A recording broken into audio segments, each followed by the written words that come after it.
இன்றே டவுன்லோட் செய்து உங்கள் ஃபேவரட் ஷோக்களை என்ஜாய் பண்ணுங்க.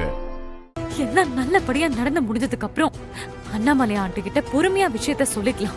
கல்யாணம் முடிஞ்சதுக்கு அப்புறமா அது ரொம்ப தப்பா போயிடுண்டி. முட்டாள்தனமா பேசாதம்மா. இப்ப போய் எப்படி கல்யாணத்தை நிறுத்த முடியும்? இது என்ன விளையாட்டா? ரெண்டு குடும்பத்தோட கௌரவம் தெரியும்டி.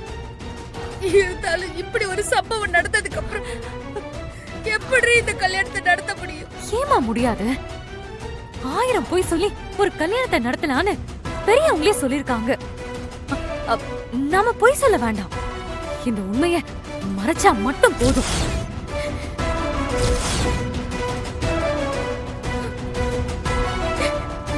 இல்லக்கா, இப்படி ஒரு குற்ற உணர்ச்சியோட என்னால அவரை கல்யாணம் பண்ணிக்க முடியாது. ஏய், நீ உன்னை பத்தியே பேசுறியே. அண்ணாமலை ஆண்டிய பத்தியும் கொஞ்சம் யோசிச்சு பாத்தியா? அவங்க ஸ்டேட்டஸ்க்கு நம்ம வீட்டை சம்மதிச்சதே பெரிய விஷயம். இப்போ கல்யாண ஏற்பாடெல்லாம் பண்ணிட்டு கல்யாணத்தை நிறுத்திடலான்னு சொன்னா அவங்க வெளியில தலை காட்ட முடியுமா? யாராவது அவங்கள மதிப்பாங்களா சொல்லு? கல்யாணம் நின்னா கூட ஒரு நாள் தாங்க அவமானம். ஆனா கல்யாணத்துக்கு அப்புறம் இந்த மாதிரி எனக்கு நடந்துருச்சுன்னு தெரிஞ்சா அண்ணாமலை உடைஞ்சு போயிடுவாங்க. நீ என்ன சொன்னாலும் சரிக்கா, இந்த கல்யாணம் நடக்காது, நடக்க கூடாது. அதையும் மீறி நடந்தா நான் உயிரோடவே இருக்க மாட்டேன். என்னடி இது, இப்படி எல்லாம் பேசுற? சரி விடு, இத பத்தி இப்ப எதுவும் பேச வேண்டாம். காலையில அண்ணாமலை ஆண்டி கிட்ட நடந்த உண்மையெல்லாம் சொல்லிடலாம்.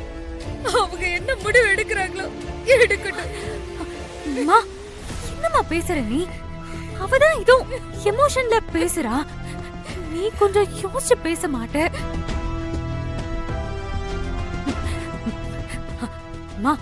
இது அவளோட வாழ்க்கைமா. இந்த விஷயத்த சொன்னா இப்ப மட்டும் இல்ல, இனிமே வெண்ணிலாவுக்கு எப்பவுமே கல்யாணம் நடக்காது.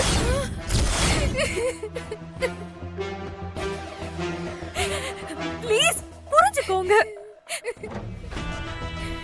எவனோ செஞ்ச தப்புக்கு வாழ்க்கை முழுக்க ஏன் தங்கச்சி வேதனை அனுபவிக்கணுமா?